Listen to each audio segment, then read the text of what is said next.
Sahabat Suara Tapian, saya beruntung berjumpa dengan seorang perempuan Batak cerdas, Esther Manurung, Dr. Esther Manurung. Dia aktivis perempuan, dia aktif di gereja, dia juga seorang pegawai negeri dan istri dari seorang pendeta. Ya. Terima kasih Tok sudah berkenan hadir di podcast Suara Tapian. Oke. Bagaimana kabar? Sehat, luar Sehat itu biasa. ya. Semangat. Kita mau berbincang-bincang itu ini seputar perempuan. Ya. Perempuan itu kan orang yang dikirim Tuhan untuk menolong laki-laki. Laki-laki itu harus ditolong. Ya. Perempuan itu juga sumber inspirasi. Dia juga arsitek jiwa untuk anak-anaknya. Ya. Bahkan perempuan itu juga yang membuat dinamis kehidupan ini. Saya kira itu yang saya tanya lagi. Termasuk nanti bagaimana pengalaman-pengalaman di masa COVID. Pergumulan kita masing-masing, kita punya pergumulan itu ya. Iya. Aktif di GKPS Cengkareng ya? Aktif. Cerita itu perempuan gereja di GKPS secara keseluruhan. Iya. Nah, kalau berbicara perempuan di gereja GKPS itu disebut seksi Inang. Ya. Ya. Seksi Inang ini sudah berdiri berpuluh-puluh tahun. Dan ini menjadi satu seksi kategorial yang ada di GKPS yang sudah berdiri sendiri dan mempunyai kegiatan masing-masing. Ya. Begitu. Dan jadi ada kepengurusannya mulai dari jemaat, resort, distrik dan juga GKPS begitu. Dan jadi memang perempuan GKPS itu disebut Simalungun, Boru Simalungun, Toru Maruhur, gitu. Tapi sebenarnya itu Manurung kan Toba ya, tapi sudah mengerti budaya Simalungun. Iya. Oke. Karena kebetulan suami saya kan purba, pendeta juga kan, jadi artinya itu bahasa Simalungun ya memang harus, gitu. Jadi makanya Boru Simalungun, Toru Maruhur, Bujur Homa. Jadi memang pada dasarnya di GKPS itu perempuan itu merupakan satu bunga gereja, merupakan penggerak di sebuah gereja maupun ya di berbagai sisi kehidupan. Memang pada dasarnya wanita atau perempuan atau inang atau kalau dalam bahasa Batak itu disebut masih kecil si butet. Yeah. Kalau ABG disebut masih teenager. Yeah. Kalau sudah agak umur 25 tahun disebutlah itu nama poso atau anak boru. Atau kalau laki-laki dia lajang atau garama. Yeah. Atau kalau sudah inang, udah ibu, disebutlah itu ibu atau inang atau ina. Ya, jadi memang perempuan lah itu semua, perempuan begitu. Jadi luar biasa memang kalau kita lihat itu wanita perempuan ini dari segi kehidupannya baik itu dari berbagai hal memang luar biasa. Saya juga sebagai wanita merasa senang juga ya dilahirkan menjadi wanita. Karena apa? Karena memang wanita itu dilihat saja sudah indah. Yeah. Kenapa disebut indah? Rambutnya saja sudah indah. Bajunya saja dengan berbagai pernak-perniknya sudah indah. Berjalan saja sudah indah, semuanya indah, apalagi penuh dengan kreativitas dan olah pikir yang begitu luar biasa dan berguna bagi diri sendiri, bagi keluarganya, bagi gereja, masyarakat, nusa dan bangsa, sekelilingnya dan sesama. Kira-kira begitu itu. Perempuan itu kan diciptakan Tuhan punya kodrat. Ya. Dia berkemampuan lebih dari laki-laki karena dia disebut penolong. Iya, penolong. Konteksnya misalnya perempuan itu kan dia nanti ini soal pilihan kemudian nanti ya. Iya. Dia menikah misalnya, nanti punya suami dan punya anak-anak. Iya. Dia harus bertanggung jawab. Betul. Tapi bagaimana juga perempuan tidak meninggalkan kodratnya itu, tapi juga berkarir, menata hidup juga, berkembang, belajar, tidak monoton begitu. Iya. Ini luar biasa. Kalau wanita, berbicara wanita itu tidak ada habis-habisnya. Begitu. Sama seperti ya saya sangat suka sekali menenun gitu ya. Nah, sama seperti menenun sebuah tali temali menjadi sebuah ulus atau sebuah kreasi atau sebuah selendang seperti ini atau seperti yang itu pakai itu begitu luar biasa indah. baik itu dari segi warna, dari coraknya, dari ya semuanya memang luar biasa dan indah sekali. Demikian juga seorang wanita itu bagaimana menenun masa depannya, Ya. begitu ya. Nah, jadi kalau wanita itu sebenarnya setinggi apapun jabatannya, pekerjaannya atau yang lainnya, kodratnya sebagai wanita toh tidak perlu dia tinggalkan. Artinya itu memang apalagi wanita Batak. Ya. Wanita Batak itu kuat, semangat, pintar, cerdas, cerdik.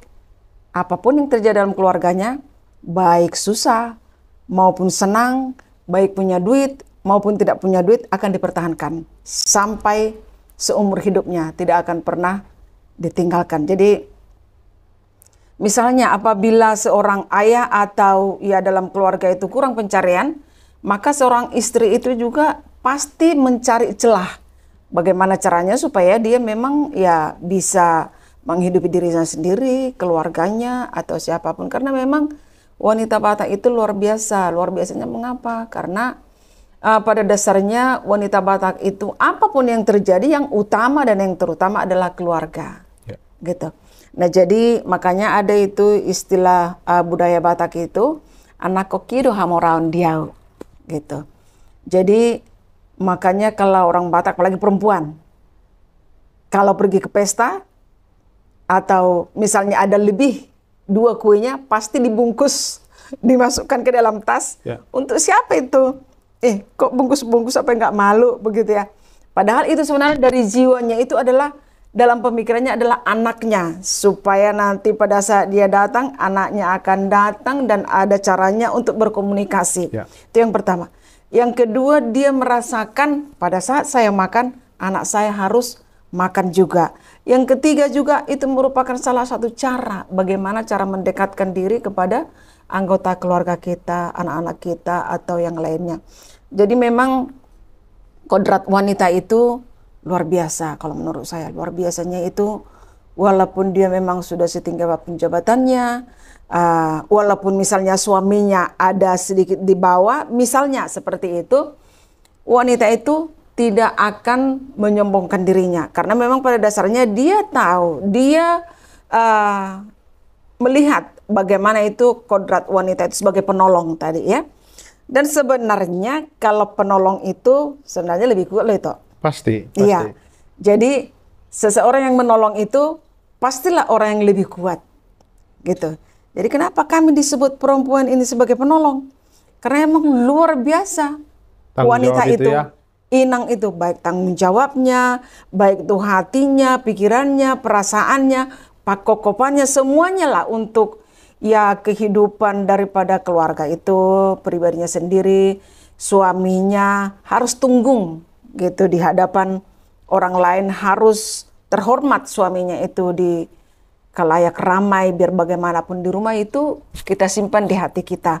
Demikian juga anak kita. Nah, jadi artinya itu penolong itu harus mempunyai jiwa, hati, pikiran yang kuat, dan memang dengan pemikiran yang baik dan benar itu akan menguatkan kita, ke depannya kita akan lebih hebat lagi. Itulah wanita.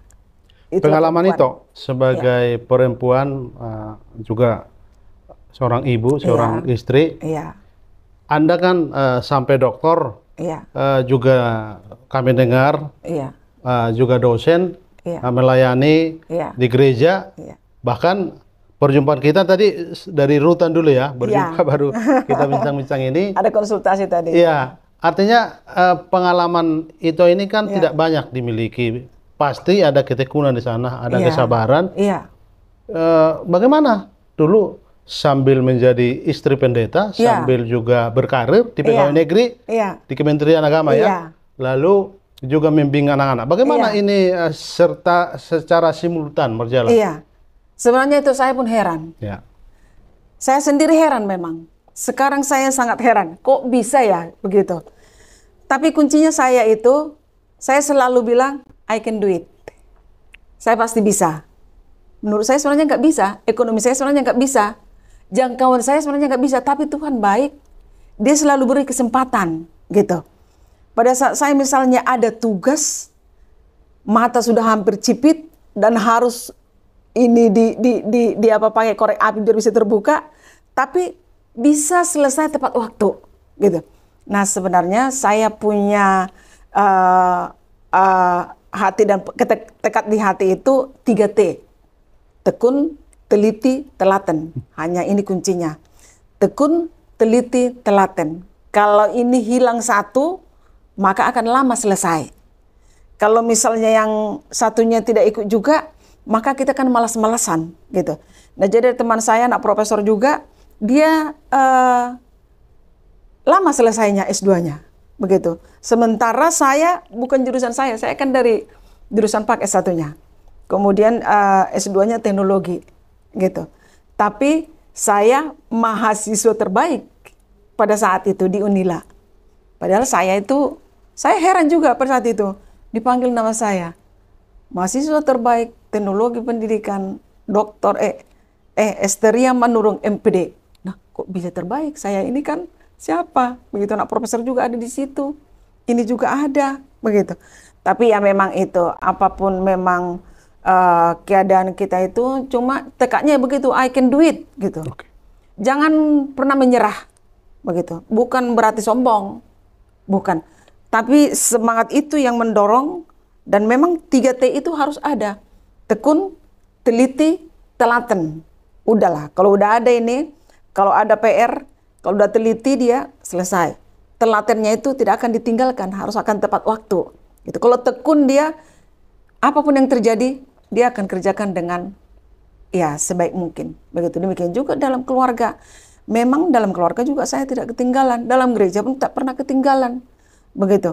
Artinya saya tetap bisa semuanya beriring, berjalan dengan baik. Tidak ada yang berkekurangan di sana. Saya sendiri pun heran kenapa bisa seperti itu. Tapi memang itulah filosofi saya. I can do it, teliti, tekun, telaten. Hanya itu kuncinya sebenarnya. Dari kata itu tadi saya jadi itu toh. Ini sorry ini agak melebar tapi masih penting. Saya tanya untuk itu. Saya pasti bisa. Tapi kadangkala Tuhan izinkan berbagai bukti agar kita membuktikan kita memang mampu. Kadangkala kita secara kemanusiaan kan ketakutan menghadapi kondisi ini. Sorry ini bukan mengungkap luka batin, artinya pengalaman itu ditinggal suami. Sahabat Suara Tepian saya akan ceritakan. Sorry, saya minta maaf kalau ini agak mengganggu. Tapi menurut saya pengalaman Inang sebagai istri pendeta, Amang meninggal karena COVID, disebut COVID ya, di akhir 2020. After, ya sesudah COVID. Ceritakan Inang, bagaimana pengalaman setelah ditinggal suami? Tolong. Jadi ya kalau itu memang agak menguras ini nanti. Jadi sebenarnya singkat ceritanya, tidak tahu, tidak disengaja, tidak terpikirkan, tidak ada sama sekali terbayang dalam hati bahwa suami saya akan pergi begitu. Tapi memang pada dasarnya ya dia dipanggil oleh Tuhan. Ya, jadi memang itu sangat dan sangat membuat saya jatuh terpental. Sampai kurus katanya ini. Itu. Saya kurang 11 kilo. Ya, 11 kilo pada saat itu. Dan memang saya, luar biasa. Luar biasa. Pikiran saya memang benar-benar terkuras pada saat itu. Saya selama 3 minggu itu tidak merasa lapar, tidak merasa sakit, tidak merasa apa-apa. Sepertinya merdos begitu. Jadi artinya itu memang luar biasa pada saat itu.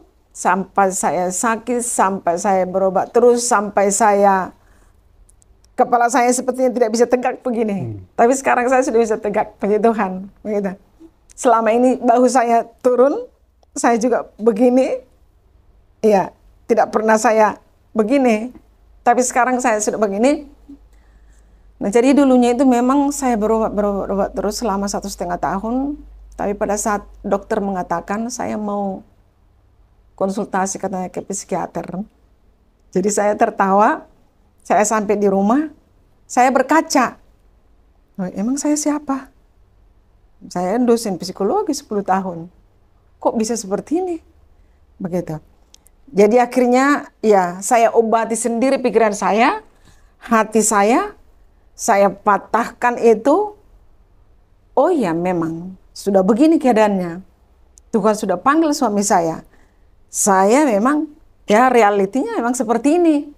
Ya sudah. Ya akhirnya lama-kelamaan dengan berbagai usaha, dengan pengobatan hati saya, pikiran saya, akhirnya saya mulai bangkit, saya mulai tegakkan ini kepala, wajah saya akhirnya bisa cerah seperti ini, karena memang kita sendiri menyembuhkan diri kita sendiri. Memang sudah ditinggalkan saya, apa boleh buat, begitulah memang kehendak Tuhan, semuanya akan indah pada waktunya. Sebelumnya anak-anak saya masih kuliah, tapi sekarang sudah selesai dan sudah bekerja. Anak saya satu orang lagi sedang menunggu. Ya. Saya sekarang artinya walaupun memang kehidupan ini seperti ini, tetap berproses. Saya salah satu orang penikmat proses. Kenapa saya bilang saya penikmat proses? Karena memang tidak ada yang abadi di dunia ini. Tidak ada yang abadi, hanya perubahan itu sendiri yang abadi. Saya berubah sekarang seperti ini, ya inilah proses saya harus jalani gitu. Jadi saya penikmat proses itu. Biarlah dalam segala proses itu ya semuanya akan terlihat baik, terlihat indah. Kita berguna bagi diri kita sendiri, berguna juga bagi orang lain, bagi keluarga kita. Kita masih punya keluarga, punya anak yang tentunya butuh dengan kita seorang ibu. Jadi memang ya akan indah pada waktunya. Kita percaya Tuhan akan lindungi, akan tuntun. Ya semuanya itu merupakan satu perjuangan, harus seperti tadi I can do it. Gitu kira-kira itu. Pengalaman yang sangat menyentuh, dan barangkali Suara Dapian bisa menonton ini dan akan memetik moral dari cerita itu ini. Iya. Yang saya mau tanyakan lagi, ini kan itu sudah survive, artinya dulu merasa sepertinya tidak bisa karena ditinggalkan suami, ternyata Tuhan tolong bisa melewati proses itu, sudah diceritakan tadi. Kemudian kata-kata yang terakhir tadi, kita harus punya makna, kita harus berguna, kalau bisa meninggalkan kegunaan bagi orang lain. Apa kira-kira lebih dalam dari situ? Iya. Jadi kembali tadi ke perempuan, wanita Batak ini. Memang sudah tekadnya dari dulu itu, wanita Batak ini penuh dengan semangat. Gitu, semangat juangnya tinggi. Gitu. Jadi mungkin saya berbahagia dilahirkan menjadi seorang wanita Batak, perempuan Batak. Gitu, sama seperti saya saat ini seperti menenun kehidupan saya. Makanya saya sangat senang dengan menenun begitu. Saya saksikan di media sosial itu, Facebook terutama, banyak berjumpa dengan penenun-penenun. Iya, begitu. Jadi saat ini seperti saya bilang tadi, saya penikmat proses. Nah, jadi di tenun itu kan ada apa namanya? Harus sabar, harus teliti, kesabaran, kreasi yang tinggi. Kreasi yang tinggi. Bagaimana lebarnya, bagaimana warna-warni, pernak-pernik yang harus dibuat, dan kemudian bagaimana supaya tertarik, kreasinya bagus.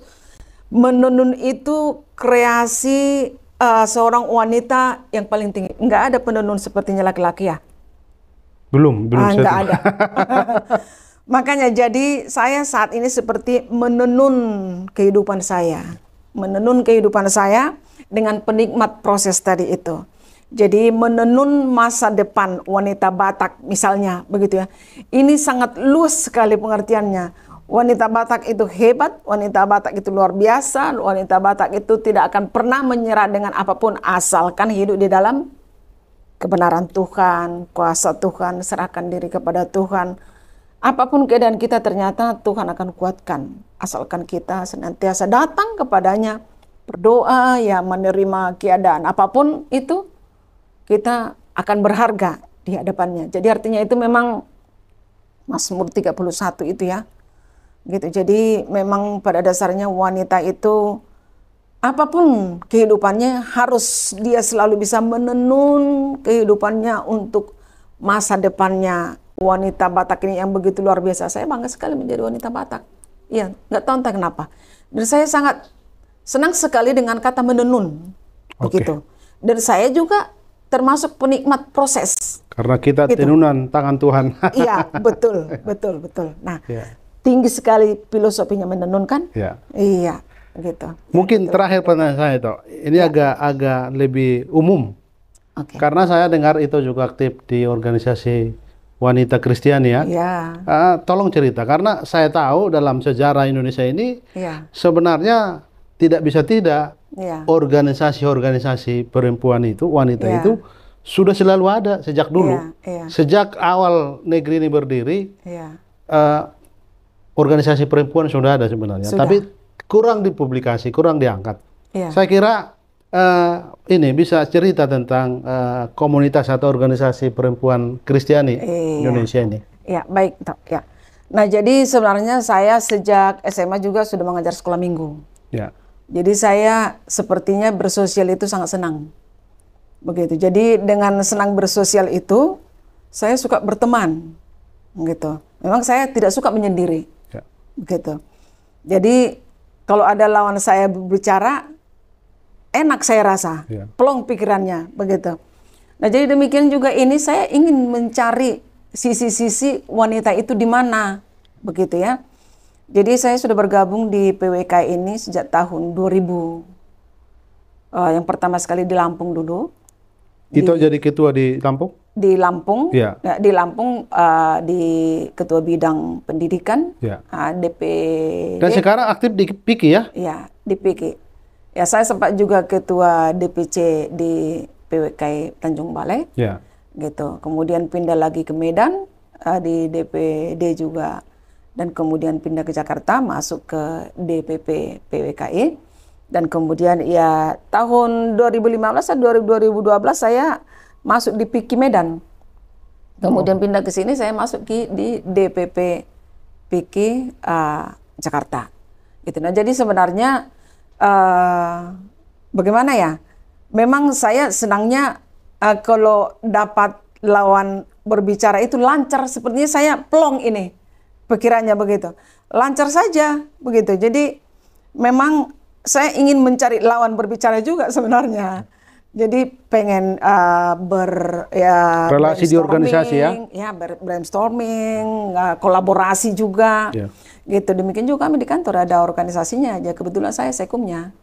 Gitu di Porpela gitu ya. Apa itu? Cerita sedikit. Forum Penyuluh Lintas Agama. Ya, jadi kebetulan saya sekumnya Ya. gitu ya. Nah, jadi memang pada dasarnya sejak awal saya juga sudah suka bersosialisasi, suka berteman, suka ya. Jadi seperti ini PWK ini sudah lama 76 tahun umurnya. Begitu. Jadi memang mungkin tidak begitu terkenal ya. Ya. Iya. Kita berharap ya terangkat dong. Padahal sudah Iya. lebih 70 tahun ternyata. Iya, jadi nanti Seumur negeri ini. Iya. Jadi nanti ya mudah-mudahan ke depannya kita akan ya dengan berkolaborasi kita akan mengangkat lagi organisasi wanita ini atau juga dengan PIKI yang sudah terkenal dan juga seperti GAMKI, seperti apa lagi ya, GMKI dan juga yang lain-lain banyak juga ya organisasi-organisasi Kristen yang memang menjadi satu wadah bagi kita ya untuk mengangkat bagaimana supaya kekristenan dan negeri ini dan umat Kristen ini semakin ya begitu banyak yang harus Di kita PIKI pikirkan. sebagai apa? Pengurus. Saya ketua bidang pendidikan. Ya, Mengurusi pendidikan. Oke. Iya, Baik. iya. Nanti saya berharap itu masuk Terima kasih itu waktunya. supaya ada lawan berpikir. Oke. Bukan teman ya, tapi lawan berpikir. Demikian Suara Tepian bincang-bincang kami. Iya. Terima kasih sudah menyaksikan. Ya, oke baik. Terima kasih Bapak Ibu.